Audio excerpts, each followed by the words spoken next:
Samantala, inisyohan naman ng preventive suspension ng Movie and Television Review and Classification Board o mas kilala bilang MTRCB ang dalawang programa ng Sunshine Media Network International o SMNI.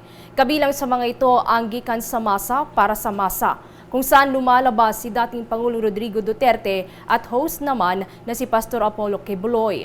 Suspindido rin ang Laban Kasama ang Bayan dahil sa mga paglabag na nakita matapos nga ang ginawang review ng MTRCB.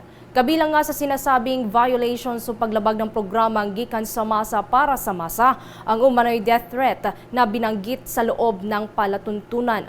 Lumabas naman noong Nobyembre 30 ng taong kasalukuyan ang mga reklamo laban sa programang Laban Kasama ang Bayan kung saan isinahimpapawid umano ang walang basihang impormasyon na gumastos ng 1.8 billion pesos na travel funds si House Speaker Martin Romualdez.